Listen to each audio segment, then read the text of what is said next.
أعوذ بالله من الشيطان الرجيم. بسم الله الرحمن الرحيم. يسألونك ماذا ينفقون قل ما أنفقتم من خير فللوالدين والأقربين واليتامى والمساكين وابن السبيل وما تفعلوا من خير فإن الله به عليم. صدق الله العظيم. سورۃ البقرہ کی اس آیت کے اندر اللہ تعالیٰ نے خیر کے جتنے بھی مصارف ہیں ان مصارف کو ذکر کیا، اور جو جگہ ہیں جہاں پر اللہ کے راستے میں خرچ کیا جا سکتے ہیں، جہاں خرچ کرنا اللہ کے راستے میں خرچ کرنا کہلاتے ہیں، ان جگہوں کو اللہ نے سورۃ البقرہ کی اس آیت کے اندر ذکر کیے ہیں۔ اللہ تعالیٰ نے ارشاد فرمایا یسألونک ماذا ينفقون، اے محمد عربی صلی اللہ علیہ وسلم، یہ آپ سے پوچھتے ہیں کہ ہم جو مال خرچ کریں، جو اللہ تعالیٰ نے فرمایا مثل الذین ينفقون فی سبیل اللہ، اور اسی طرح دوسری آیت کے اندر ارشاد فرمایا یا ایھا الذین آمنوا ان تقرضوا اللہ قرضا حسنا۔ اسی طرح انفاق فی سبیل اللہ کے حوالے سے جتنی بھی آیتیں ہیں ان کے اندر میرے اللہ نے خرچ کرنے کے حوالے سے ارشاد فرمایا، ہمیں بتاؤ تو صحیح کہ ہم کس طرح خرچ کریں، ماذا ينفقون، کیا خرچ کریں۔ یسألونک ماذا ينفقون، اب یہاں سوال دیکھو، ماذا ينفقون، یسألونک آپ سے پوچھتے ہیں جو کچھ بھی وہ خرچ کرتے ہیں، ماذا ينفقون، جو کچھ بھی، اگر ماں کو موصولہ لیا جائے، ماں کو سوالہ لیا جائے تو بالکل برعکس بن جاتا ہے، کیا خرچ کرتے ہیں۔ وہ پوچھتے ہیں کہ کیا خرچ کریں، کیا خرچ کریں، تو اللہ تعالیٰ نے دونوں صورتوں میں جواب دے دیا، قل، اے محمد عربی صلی اللہ علیہ وسلم، ما انفقتم من خیر فللوالدین، جو کچھ بھی تم خرچ کرتے ہو۔ یہاں پر جو یہ ماں ہے اس سے پتہ چلتا ہے کہ وہاں جو ماذا کے اندر ہے وہ بھی موصولہ ہے، سوالیہ نہیں ہے، سوالیہ نہیں ہے۔ تو اللہ تعالیٰ نے جواب دیا، قل ما انفقتم من خیر فللوالدین، تم جو کچھ بھی خرچ کرتے ہو، چاہے مال و دولت خرچ کرو، چاہے پیسہ خرچ کرو، چاہے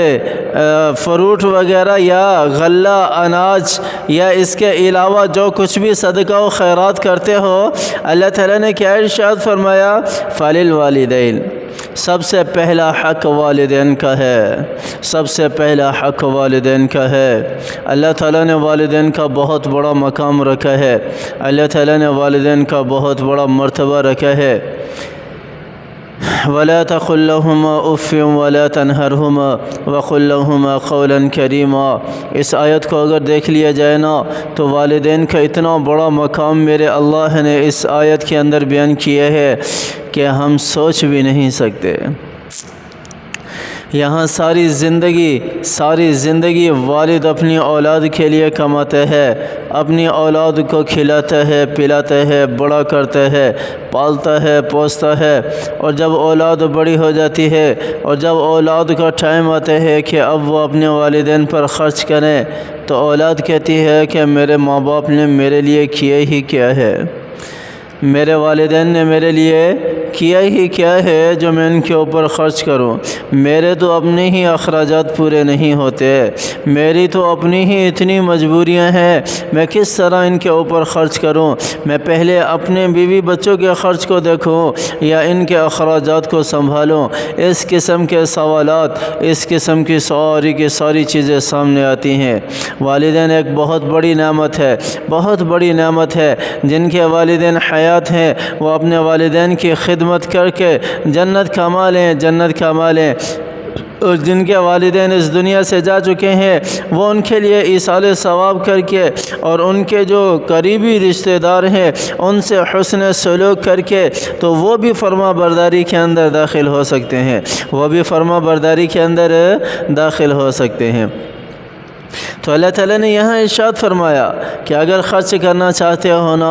تو سب سے پہلا خرچ تمہارا جو تمہیں فائدہ دے گا، جو اللہ کے راستے میں خرچ کرنا کہلاتا ہے، وہ والدین کے اوپر خرچ کرنا ہے، ماں باپ کے اوپر خرچ کرنا ہے، والاقربین، اس کے بعد قریبی رشتہ دار ہے، اس کے بعد بیٹے آتے ہیں، اس کے بعد اولاد آتی ہے، اس کے بعد بیوی آتی ہے، اس کے بعد بھائی آتے ہیں، اس کے بعد بہنیں آتی ہیں، اس کے بعد چچا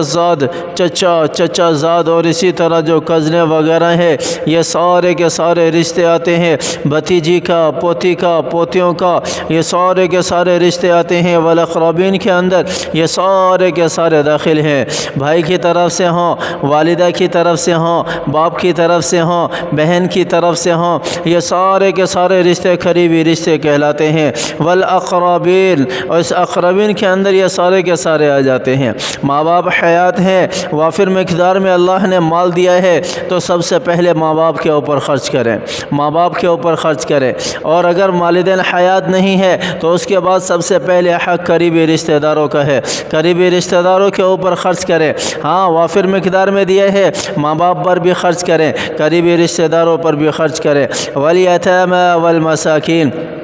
قریبی رشتہ داروں سے میرے ذہن میں ایک بات آ رہی ہے، ہمارے ہاں یہ بہت ہی غلط تصور اور ایک بہت ہی غلط رواج چل پڑا ہے کہ اگر ہمارا رشتہ دار کوئی مالدار ہے، کوئی پیسے والا ہے تو ہم اس کی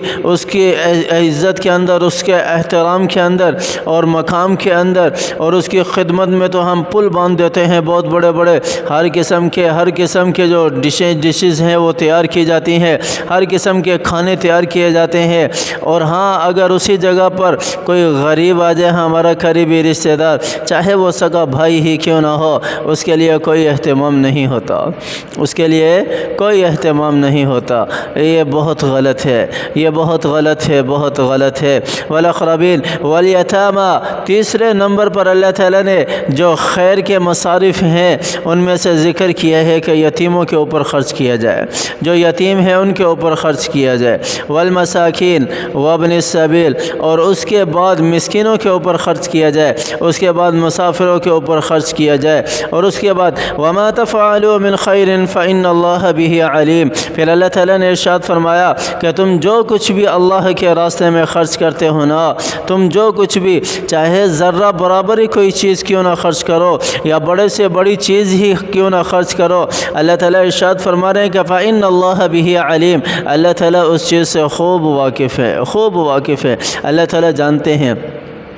یہاں میں ایک چھوٹی سی بات کہنا چاہوں گا میرے بھائیو، دوستو، بزرگوں، اگر ہم کوئی بھی چیز اللہ کے راستے میں خرچ کر رہے ہیں نا، تو اگر ہم اس کے اندر اپنی نیت کو درست کر لیں تو وہ چھوٹی سے چھوٹی چیز بھی ہمارے لیے بہت بینیفٹ لا سکتی ہے، بہت ہمیں فائدہ پہنچا سکتی ہے۔ وہ چھوٹی سے چھوٹی چیز اگر اس کے اندر اخلاص ہوگا نا، اگر اس کے اندر للہیت ہوگی نا، تو وہ ہمیں بلندیوں تک لے جائے گی، اور اگر اس کے اندر للہیت نہیں ہے، اگر اس کے اندر اخلاص نہیں ہے، تو وہ چاہے ہم اس جگہ پر بڑی کی بڑی خیراتیں ہی ڈیلی بیس پر کیوں نہ اتارتے ہوں، یا لاکھوں کروڑوں کی تعداد میں ہی ہم لوگوں میں پیسے تقسیم کرنے والے کیوں نہ ہوں، لیکن اگر اس کے اندر ریاکاری ہے، دکھلاوا ہے، اگر دکھلاوا ہے تو پھر میرے بھائی اور دوستو، بزرگوں، وہ چیز ہمارے کسی کام کی نہیں ہے۔ کل قیامت والے دن اللہ تعالیٰ ارشاد فرمائیں گے، اے میرے بندے، تو نے جا فلاں کے لیے یہ چیز خرچ کی تھی نا، دکھلاوے کے لیے یا فلاں کو دکھلانے کے لیے یا لوگوں میں واہ واہ کے لیے تو نے یہ چیز خرچ کی تھی نا، جا اب جس کے اوپر تو نے خرچ کی تھی اسی سے جا کر لے لے، اسی سے جا کر لے لے۔ تو ایسا نہ ہو، ایسا نہ ہو، کوئی بھی خرچ کرے اس کے اندر اخلاص ہو، للہیت ہو۔ اللہ تعالیٰ جو ہے وہ مجھے بھی عمل کرنے کی توفیق عطا فرمائے۔ اللہ تعالیٰ آپ حضرات کو بھی عمل کرنے کی توفیق عطا فرمائے۔ قرآن کو پڑھا کریں بھئی، قرآن سے محبت کریں، قرآن سے تلاوت کیا کریں، قرآن کی تلاوت کیا کریں، اس کو سینے سے لگایا کریں۔ اس کے بہت بڑے فضائل ہیں۔ دنیا میں بھی یہ قرآن ہمارے لیے راہ نجات ہے اور راستہ دکھانے کا ذریعہ ہے، اور آخرت میں بھی اللہ تعالیٰ نے اس کو ہمارے لیے ایک نجات کا ذریعہ بنایا ہے۔ قرآن کی تلاوت کیا کریں۔ اللہ تعالیٰ مجھے بھی اور آپ کو بھی سمجھ عطا فرمائے۔ اللہ تعالیٰ ہمیں عمل کرنے کی توفیق عطا فرمائے۔ آمین ثم آمین، وآخر دعوانا ان الحمد للہ۔